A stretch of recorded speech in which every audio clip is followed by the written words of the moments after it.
Cross Section is back. In this week's episode, we look at the Labour cabinet reshuffle and the fact that Danny Kruger is defecting to reform. We then react to the killing of Charlie Kirk and the response that we've seen on social media. We finish with a conversation about the Unite the Kingdom march that was led by Tommy Robinson on Saturday. This is an episode not to be missed. Hello and welcome back to Cross Section. We are back after a couple of months off. It is September the 16th as we are recording, and it's been a summer. We have all had some time off. Have any highlights that anyone wants to share as we get going? Well, it's a good break. I got to climb some mountains with my children. They were small mountains, but they got to the top of the mountain, which was an achievement. Nice. Were they complaining the way up or was it all right? No, just had to incentivize them, encourage them. And I was walking with my son and I had the backpack with all the water bottles in. So my daughter, who was behind, was just desperate to catch me up so she could get her water. It's good technique. Yeah, that's the way to do it.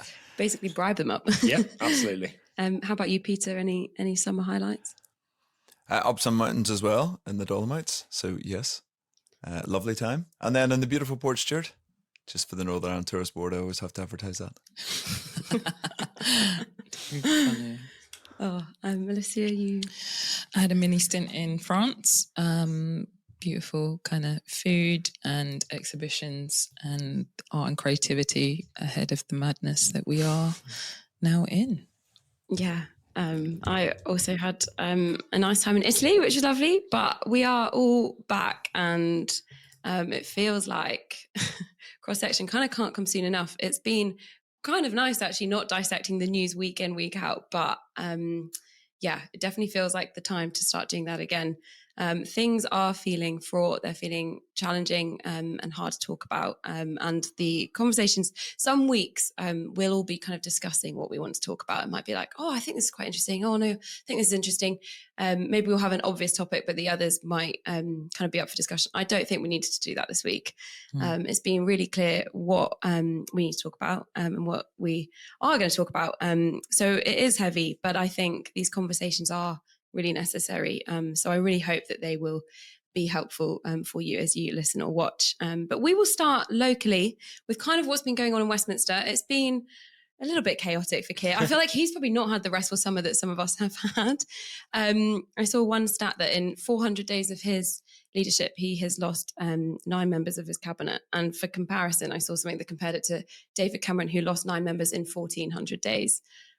So that is a lot of change for him. And then also there has been the kind of controversy around Peter Mandelson, who was the UK ambassador to America due to his relationship with Epstein and what's kind of come out with that. How do we kind of respond to this? Does this reflect what's going to happen with Labour? Are they in trouble? Yes. Yeah. End of conversation. It has been a kind of a chaotic start to the term. There's no gentle easing into September this year. Partly it started for me, I was at the Reform Conference, and we might say a bit about that in a minute, but politics started quickly. I was sat in an event and news started circulating that Angela Rayner had resigned, and that sparked the reshuffle. You've now got a deputy leadership contest, but all of that feels like secondary news right now. Peter Mandelson he didn't resign. That was one of the notable points. He did not resign. He was sacked. The third time he had been sacked by a Labour Prime Minister, in fact. And the Labour Party is in trouble. Like, a political aide to the Prime Minister was sacked yesterday, someone you'd never have heard of, but important to his internal operation. People are briefing more aggressively against him. A sense that he might not survive another year, never mind to the next election, is growing. People are talking up, is Andy Burnham going to be the next Prime Minister? Is he going to find a way to get into Westminster? That's not straightforward. So politics is chaotic, and we haven't even got on to the Conservative Party yet. Yeah. Alicia, do you have any thoughts on what's going to happen to Keir? I mean, the part particularly around the Mandelson kind of firing that doesn't make sense is that it was in the public domain that there was a pre-existing relationship with Epstein. And I think what complicates kind of Keir's premiership is that he said that he and his government would be a government of service. It would be a government of integrity. So the question is, I think Peter Mandelson was appointed several months on from the general election result. Why decide that someone with a colourful background should be appointed to a role where it's not in question? The relationship pre-exists. And then last week, Prime Minister's questions, it comes to the fore that he went to the chamber knowing what Kemi Badenoch was bringing to the fore and still decided to defend him only 24 hours later to give him the sack. So it's just a level of confusion within central government is deeply concerning. It's concerning because there's so many ministers, reshuffles and all of that. And we're living in a time of chaos where good governance is needed and is essential at this moment. And even on that process point about the reshuffle, a year into a government, you have people who had started their roles, made some headway, and now it's changing. So it's challenging for us in terms of relationships with ministers, MPs, advisors, but it is also not good for governance because people who were working on things. And actually, the other comparison I saw to Cameron's government was that he didn't reshuffle his front bench team. Now, with the Lib Dems, it was a bit more complicated. There were slight replacements at points for the whole of the first term. So I think the lack of stability in central government is problematic for good governance. Yeah. And it does kind of feel like we just keep seeing things on the news about another member or someone else. And it's not that these things are ever not shocking or surprising, but also I think that we can just become slightly desensitized to it because it feels like we're reading about these things all the time. The other pretty significant thing that happened in Westminster this week, in fact, yesterday, was Danny Kruger announcing that he was going to he's defecting to Reform. Peter, what was your initial reaction to that? Well, I'd like to hear more from Danny Webster, who defected to the Reform Conference as well, because I think these things are linked. I was really surprised at Danny Kruger going. I think that is the first big name, significant name. Nadine Dorries had gone. This is a sitting MP, but he's also deep within the inner circle. He's a shadow minister. I mean, lifelong Tory. He has shocked a lot of people, I think, in moving, and it's a credibility question. It shifts the dial for Reform. Various conversations I've been having, people are saying, look, if Reform can get a few credible people, it changes. They've got the numbers, they've got their kind of percentage of the population backing them. And that's probably why Danny will explain shortly why he was at their conference. Like, we have to take these things seriously, but they didn't have, certainly in my view, a credible group of people. And Danny Kruger is significant. He's significant as well as somebody very prominent Christian who's been involved in the assisted suicide conversation a lot. He's spoken very openly about his faith, gave that speech that went viral. So that's also really interesting for us in a faith and politics perspective. So I think it's huge news. But I would like to bounce that back to Danny because he was at the Reform Conference and he just kind of slipped that in. Yeah. And it'd probably be helpful to hear a little more. I slipped it in because I knew we'd come back to it. I think this was what they, to be honest, Nadine Dorries as the surprise unveiling at a conference was somewhat underwhelming. She gave this bizarre little mini speech in the middle of Nigel Farage's speech, and it was just all a bit weird. Reform think they're going to form the next government. I'm not making any comment on that, but that's just what the vibe was at the conference. They are polling around 30%. They're consistently around 10 points ahead of Labour, and projections suggest that they will win a majority based on current support. Now, things can change. Who knows when an election is?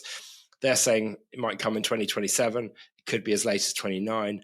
But some of the challenges that face the party, I think, are epitomised in Danny Kruger defecting to them. And one of the key ones is they need substance, both in people and in policy. It was apparent how light it was in terms of either both people and policy. There just wasn't that much to talk about or people to talk about the things because they've got, I think they had 4 MPs at the time. There's been a bit of shuffling in and out. One person's defected, one person's lost the whip. So there weren't that many people, but all the policy stuff was kind of soundbite. And when you got past the soundbite, they didn't have much substance. So I think they've got a big task to move into the substance too. And this is the role that Danny Kruger has been appointed to prepare for government.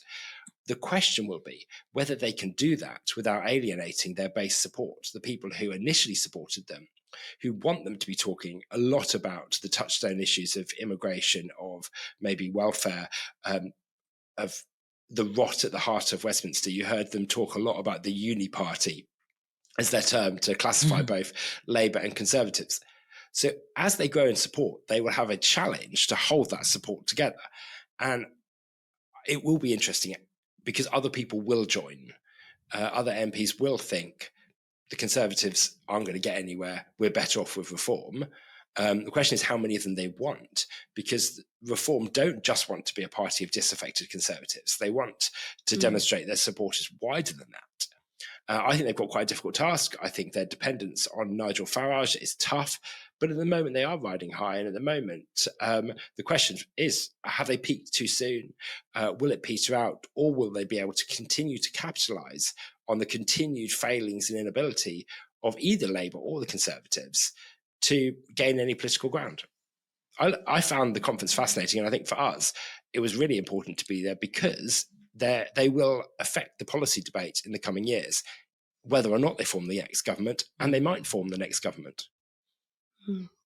Gosh, yeah. I think the only thing that I would add is the defection from the Conservatives, I think, is expected and has so far been the story, but don't be surprised if we see people from Labour, particularly in those kind of what was previously defined as the red wall seats, defecting to reform. And then that gives a different level of credibility that this isn't just a centre-right a kind of defection. It's more of the working class, working people. The one thing that I would add on Danny Kruger's defection is quite substantial and interestingly was commented on political podcasts, whether that's The Telegraph or The New Statesman, is Nigel Farage has kind of used J.D. Vance's kind of faith family flag. And he's also been honest that the faith element within him isn't as strong, our conference being one, and he's also spoken in interviews. Whereas Danny Kruger brings a level of credibility. Well, he is a Christian. Most of the podcasts we're talking about, he's an evangelical Christian. He speaks out on life issues, but is deeply rooted in kind of the social conservatism that actually it brings a level of credibility to potential governance, but it also potentially brings with it Christians and people that are deeply, where family and the flag are central to their political engagement in life, whereby I've seen a few kind of posts from Christians saying maybe reform is a credible voice because now Danny Kruger has moved over. And there's been other conversations amongst other Conservatives that I'm hearing that are thinking, actually, maybe I need to run on a reform ticket. So yes, it's a win for reform yesterday. And one of the interesting things is, so sometimes reform has been tagged in with a Christian nationalist label or related to that. But actually one of the things that struck me was it's not very Christian in many ways. Yes. Christian values and questions around that came up in a few panel discussions, and people were kind of awkward about it. They would talk about the value, or Lee Anderson was talking about, I don't necessarily believe in God, but I think it's important that people do. There was interest, someone was very outspoken about the decriminalisation of abortion, but wanting to do that on secular grounds. So actually, this is, as Alicia says, interesting because it brings the Christian part of the politics very much into the fore. Just quickly, do we think this is the end of kind of British party politics as we know it? Is this kind of the end of the Tories? What, that was kind of spoken about a little bit in Danny Kruger's speech yesterday, and then the kind of Q&A with him and Nigel Farage. Well, Kemi can't be disposed. Kemi Badenoch can't be deposed until November this year. I think some people were surprised Danny Kruger jumped ship because he was Robert Jenrick's campaign manager in the campaign last year. Many people think there will be another election contest. Robert Jenrick is the most high-profile Conservative figure. It suggests that Danny Kruger doesn't think Robert Jenrick is going to take over, and if he is, he's not going to make much difference. I think they are in terminal decline. I think there's a challenge for the centre-right. Jacob Rees-Mogg keeps talking about he wants the Reform Conservative pack because the population sentiment is very much centre-right of politics. How Conservatives come out of that, I'm not quite sure. But I think it's symptomatic of the wider conversation. Dare I say it? And it's annoying that I am saying this.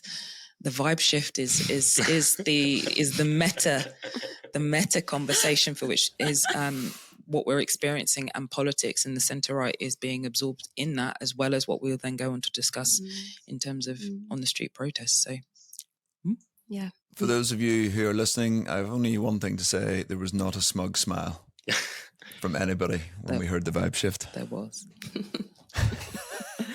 A new series has begun and it is already here.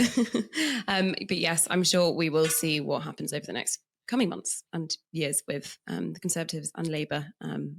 It will be interesting to see how this all develops. Our next conversation is all going to be centered around the murder of Charlie Kirk last Wednesday.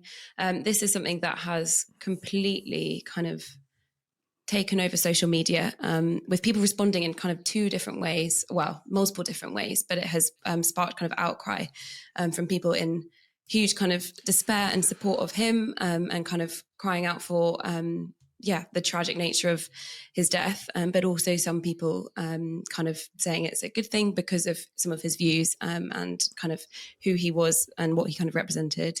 I think I just want to comment that I don't think many people are saying it's a good thing. No, there is a very thing. small number of people who have made some outrageous suggestions. Yeah. I think there is a larger crowd of people who have sought to say his death shouldn't push under the carpet his views, and that why are we valorizing this person in such a great way?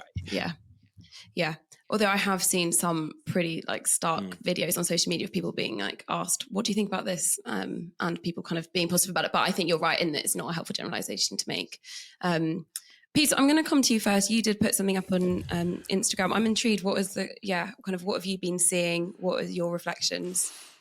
Well, I was in London when it happened, and it just got a lot of texts, and over the weekend, lots of conversations about this. So I was fascinated just the amount of traction. I was aware of him, somebody who's involved in the pro-life conversation. Charlie Kirk's a relatively influential figure in that, much more influential in the States. But what struck me was people's reaction. So as you were saying, some of the negative, and people like Alistair Campbell saying silly things and then having to retract them. So, I mean, these are significant people doing it, but more people text going, they were shocked by the killing and shocked by their almost reaction to it, their sense of like, oh, this is significant, this is, and they could feel it. So part of when I did the video was just kind of reflecting that. But also, like the age demographics interesting. So I put that on Instagram and Facebook. Broadly on Instagram, there's a positive. It's one of the most popular videos I've ever done. You kind of do it from nowhere. You just walk on the street and suddenly like, whoa, this takes off on a marginal figure I would have said beforehand.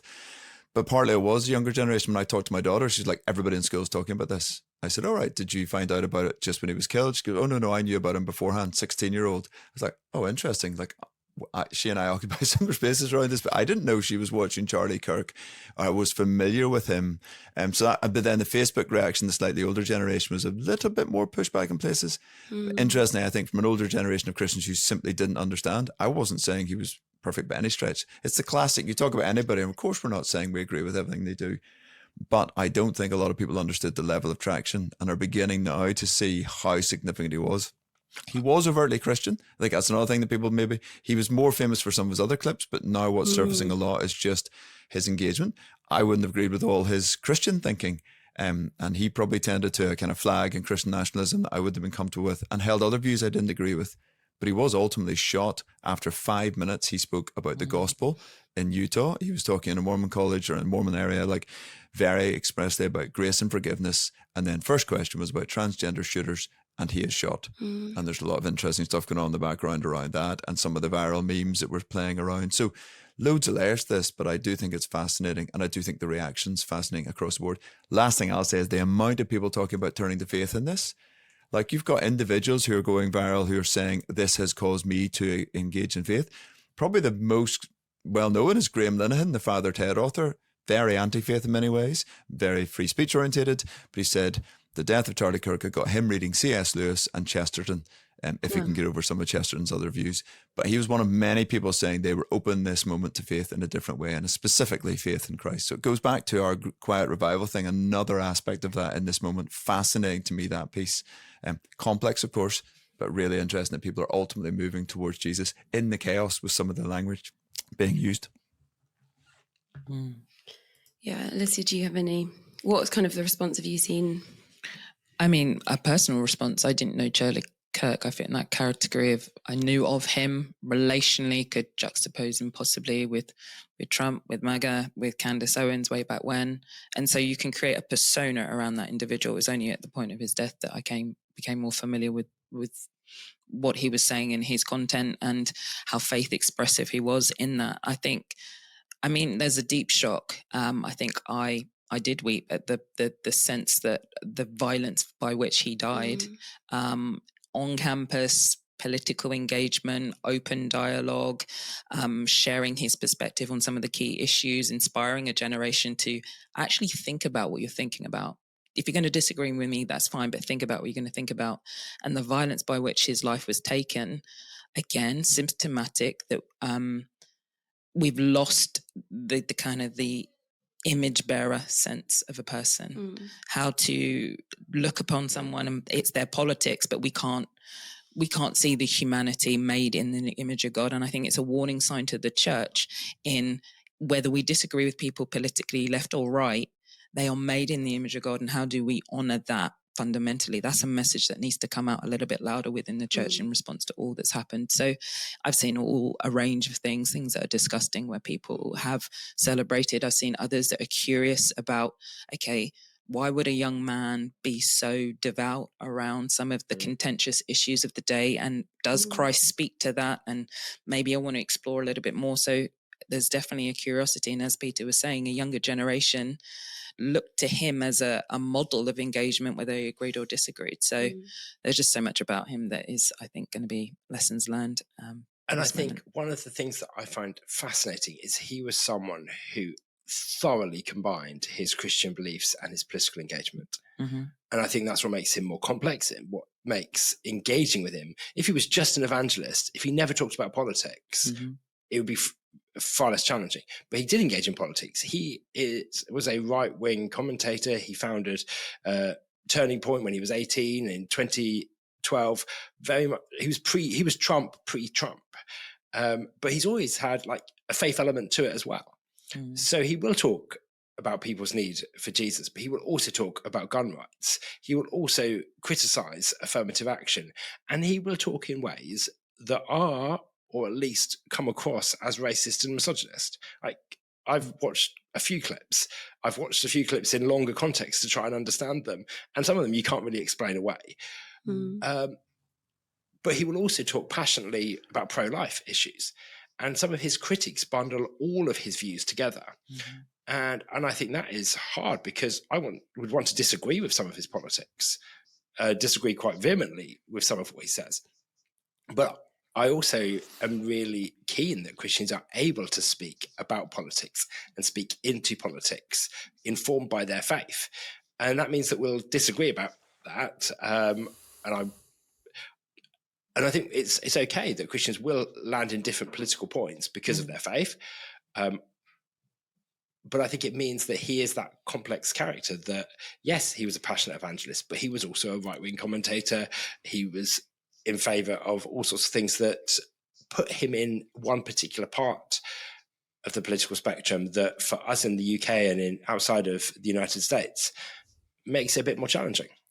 I think as well, I'm interested in the kind of the apologetics and the mission kind of moment around this is I thought the kind of robust apologetics that Charlie Kirk was doing wasn't working and didn't engage people, not so much on the topics, but kind of in behind, and partly his style. And I mean, we're involved in the Being Human project, was looking at a different way, but Catherine in that project was just saying over the summer, a range of questions coming. You have people talking about manifesting and about crystals and finding their way into faith as they kind of explore very diverse ways of engaging in spirituality and in that encountering Jesus.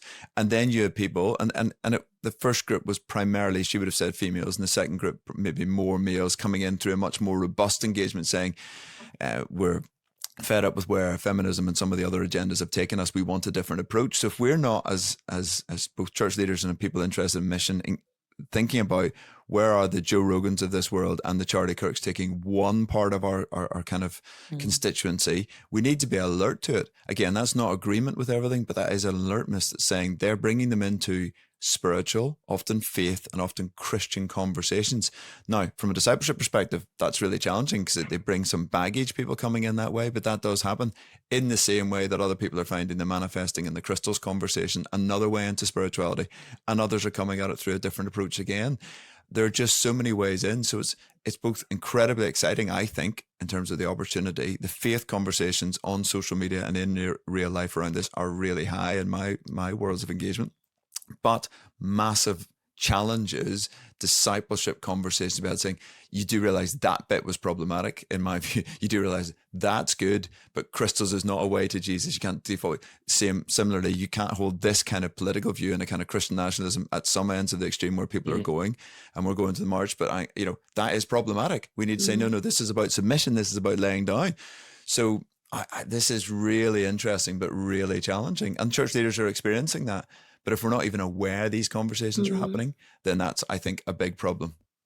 Yeah, I think that's really helpful. And actually, I think also, as kind of you were saying, Peter, about your daughter, I think that Charlie Kirk was like, people were, like, younger generations, like our teenagers and probably Gen Z, were more aware of him than a lot of their parents, for example. And actually, it's also a kind of call for us to be aware of what people are engaging with, and actually not, whether you're a youth group leader or church leaders, understanding kind of the context that young people are in and what they're kind of hearing about, like reading about, and engaging with. But yeah, I mean, at the heart of this story is a man, a 31-year-old with 2 very young children and a wife, and who have now lost him. And that's very, very sad. Yeah, and I think it was helpful, you kind of, Alicia, mentioning that these stories, it can kind of sometimes become dehumanizing the way they're spoken about. But actually, regardless of kind of what his views were and stuff, these kids have lost their dad, and this woman has lost her husband. Yeah, so it is very, very sad and hard. So yeah, we would definitely be praying for them as they are reeling from that still. But you are listening to Cross Section, the podcast where we talk about what's in the news and politics in light of our faith. We would love you to share this episode with others that you might find it interesting, or those that might disagree with it. Do, please send this to your friends. Get in touch with kind of what you found helpful, or maybe come at things we might have said to kind of ask more about that, or talk about it. We would love to be doing that. So do get in touch with us at cross.section@eauk.org, or find us on the EA social media platforms.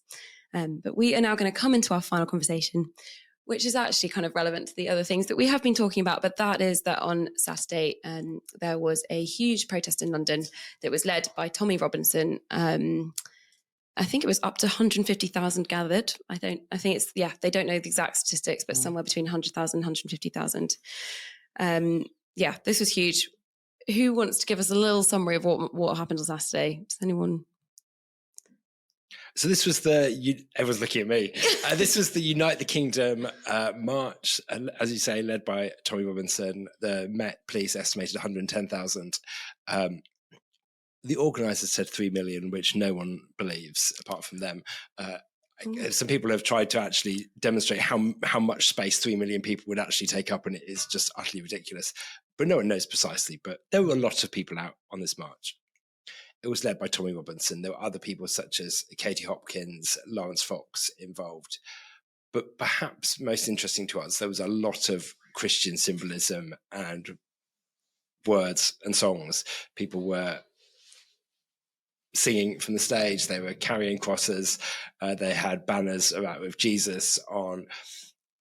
There was a New Zealand pastor speaking from the stage, saying some very controversial things that I would robustly disagree with about the freedom of other religious groups to practice their faiths. I'm not entirely sure what they were uniting about. And I think that's one of my questions. It was a protest march. It was very anti-immigration.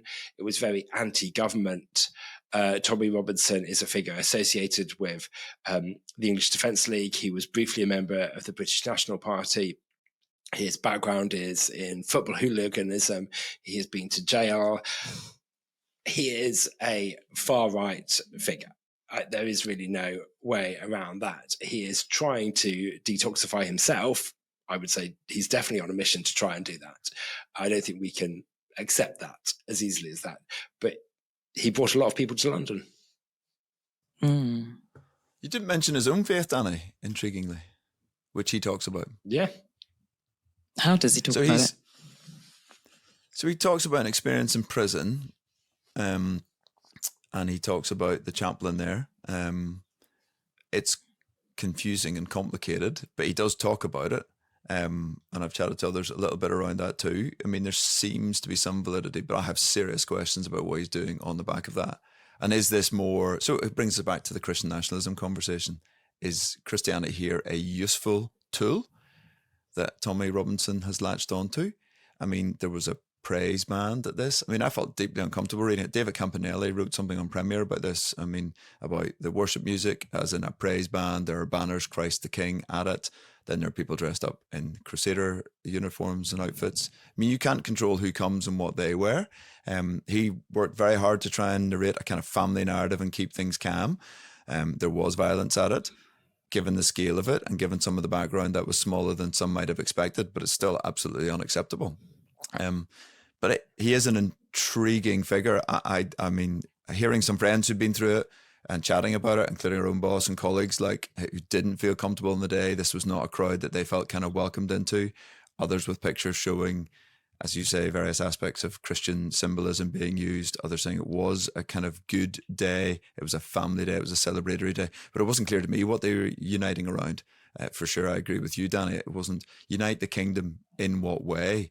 And what is the role of Christianity in this conversation? It was undoubtedly being articulated, but in ways that made me feel like, I'm not sure what you're doing here. And I come from a country that has used that a lot. I know everybody has their own experiences. So here in Northern Ireland, obviously, flags, symbolism and Christianity have been used, and they've been used in very violent ways. And so I get particularly nervous about that kind of patriotism.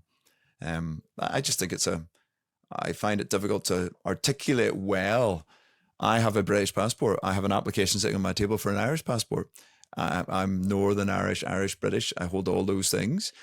Do I say I love my country is an interesting phrase. I wouldn't say I'm patriotic, but I am passionate about this place. And I do believe that country and place are important things to talk about. But some of the language being used, I find disconcerting as well. So I think this is a really interesting conversation about three different Christian nationalists in some ways, Charlie Kirk, Tommy Robinson and Danny Kruger. And you could argue the point is that they're radically different figures, and yet the same language is being used of all three. And it's something we are going to continue, I think, to wrestle with as a podcast and because of the work that we do. Because we're being asked, is Christian nationalism at play? Are evangelicals key constituents in that? How big is this in the church? And the reality is, I would say right now, I don't know. We're going to meet some leaders this week, and one of the big questions we'll be asking them is exactly that, because I don't see it in the worlds I'm in a lot. I see interest, but I wouldn't say Christian nationalism is a key part of the evangelical world that I'm inhabiting. And certainly 6 months ago, I wouldn't have said it was there at all. But I'd be naive to say nothing's happening right now. Exactly. And I wouldn't be articulated as Christian nationalism. And I think it's trying to work out, well, how does this link together with anti-immigrant sentiment, which is a key part of it, a sense that we have lost something of our national identity over the last few decades, and then an anti-government, anti-institutional, anti-establishment feel. I think there's some of those threads that you start to hear. And then it's how that then gets mixed together with the Christian faith and how it's expressed. One of the things that I found quite interesting, and I saw someone write about this week, was they were commenting on this fact that people were talking about being uncomfortable seeing this number of people marching, articulating the views that they were articulating. And they weren't denying that, but they were saying, well, yes, but what about me as a Jewish person, and how uncomfortable I felt with weekly Palestinian solidarity marches in London every Saturday for an awful long time. We allow them on the basis of freedom of speech, but they're highly offensive and uncomfortable.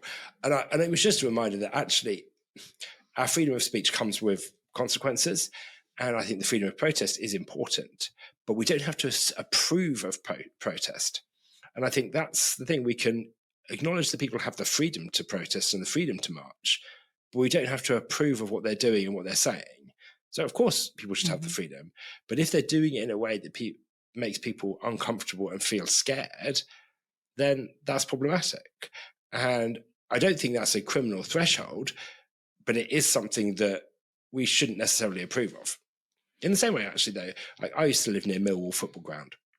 There were times coming home where I was quite uncomfortable on the train. It wasn't a nice place to be. Some people were a bit drunk. They were a bit rowdy. Yeah, approving of someone's behaviour isn't the same as supporting it.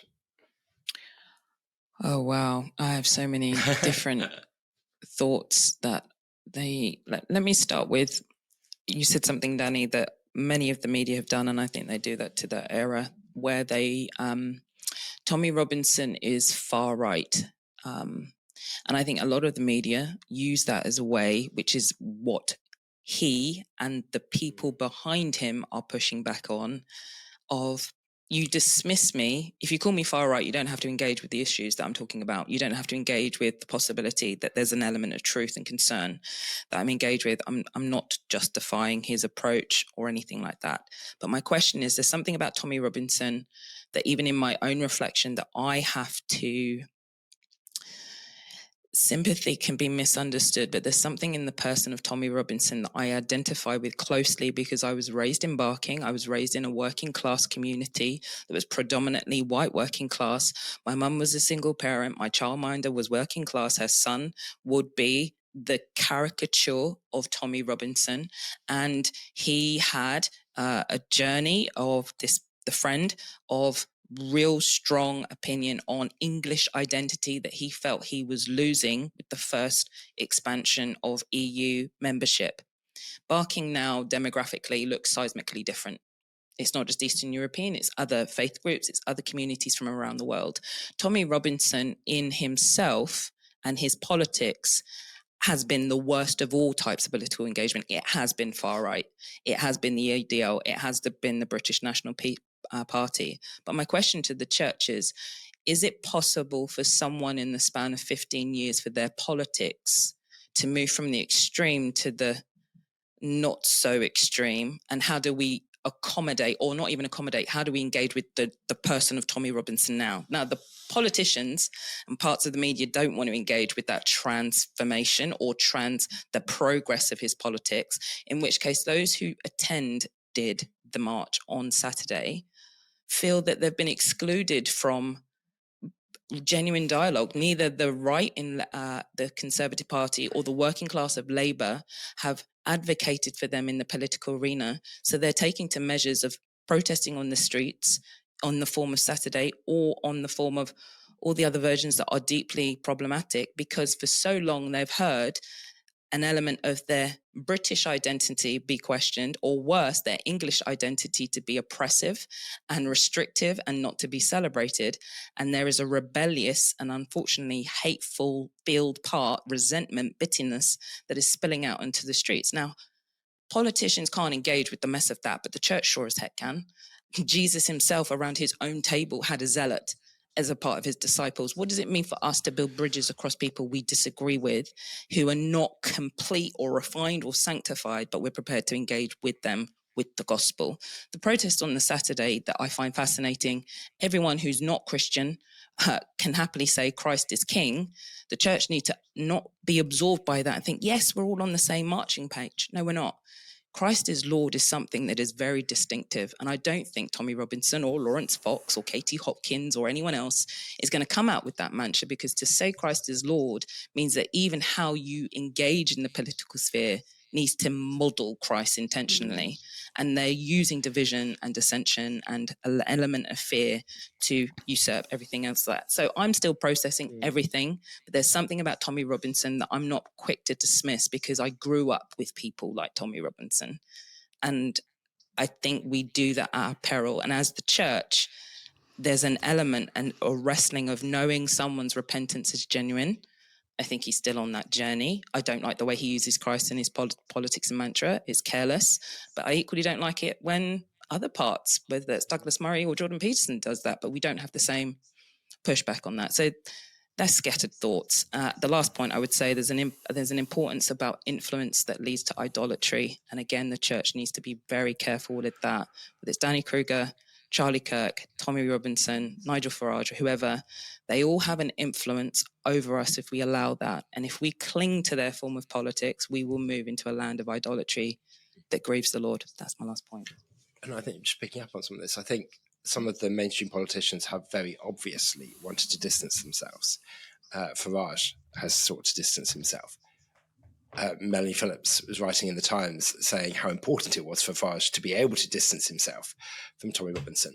But the problem is there are some who will make capital out of that. So Ben Habib, who was Reform, is now Advance UK as one of these splinter populist groups. He was speaking at the rally, and he was making a lot of hay out of the fact that even Nigel Farage wouldn't talk to this group.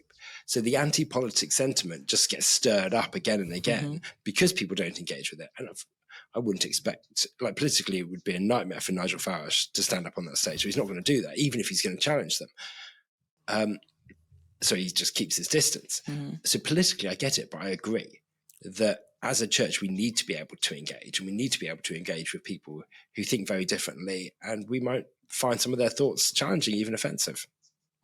I think the notion that the two different marches, Danny, as you were saying, are different. We can have free speech allows us to have marches that we disagree with Israel, Palestine, different views on that. Where I think the Tommy Robinson does get interesting is because there is a Christian piece to it. So that's where I want to push in and say, well, hold on. If you want to co-opt or use that, then I do feel comfortable saying there are bits of Christianity that I recognize in what you're doing. And he has articulated some sort of experience in prison. He's articulated some things around some of the values. And there are bits where, here's an unspoken piece. Well, he's been more articulate than others around Islam and said where he has problems. I don't, again, necessarily agree with all that he's framed, but fundamentally, I'm like, yeah, I don't agree with Islam. You know, funnily enough, I follow Jesus. That's the way, the truth, and the life. And that therefore means that I don't agree that the Prophet Muhammad and what Islam is teaching. We sometimes in an interfaith dialogue have been reluctant to say, well, fundamentally Islam's wrong. And it is now, again, how Tommy Robinson articulates that, it can get problematic, but it does go to that core idea that Jesus, so Christ is king. I agree. I think, Alicia, with what you're saying, that's an easier thing to say than Jesus is Lord. One of my preaching profs used to do that in America. He would say, everybody says they're Christian. He'd say, is Jesus Lord of your life? Do you fall at your feet and worship him? That's the question I want to ask you. Forget these labels, whatever else Tommy or whoever else it is, do you fall at the feet of Jesus and call him Lord, Lord? And do you cry out like that? Because this language isn't always helpful. It's like the Christian nationalism language that we're being asked about. So I think there is a really interesting conversation, and we were having it with some of the theologians who advise us about what does good Christian citizenship look like? What's a positive articulation? Instead of saying we don't like this and this is problematic, we're saying, well, what is the good in this moment? What does it look like to be a good Christian citizen of the United Kingdom? That's where we're currently, most of our listeners are living. What does that do? And I think Danny Kruger is a Christian conservative, and he has articulated a version of that. I don't agree with a lot of what Danny says about the Church of England and its founding role and what that looks like, but I think he is a Christian conservative articulating something that's well within the bounds. Charlie Kirk was a Christian nationalist. He's pushing the boundaries a bit more about America's primary place. I wouldn't have felt as comfortable with that. Tommy Robinson is pushing, I think, still something closer to what Danny has called almost like a Christian nostalgism. I think I'll give you the credit for that, Danny Webster, on that phrase. Like, it's a harking back to a Christian past, and I'm not sure how informed it is by a live, vital faith. I think there are little aspects, but a lot of people around him are harking back to a 1950s. You saw in some of the interviews, we had these Christian values, we've lost them. And I want to look forward. And I don't want to see the dominionism that I also saw in some of the people on that stage that said we need to dominate to the exclusion of all else. I understand that we live in a plural society where there are other faiths. I disagree with them, and I can do that, but people should have the freedom to follow those faiths and to manifest those beliefs, to live them out. So that's where I disagree with. I think it's the New Zealand pastor who wants rid of those things. I'm like, no way, that's not an articulation of Christianity in the Bible. But we're up for some interesting conversations, I think, as we try and navigate the space ahead.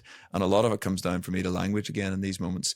Some that's unhelpful, some of the kind of far right Christian nationalism labels that are put on people across the board. And we're going to have to unpack those, get into the nuance of these conversations, and say some parts we don't understand yet how this is unfolding.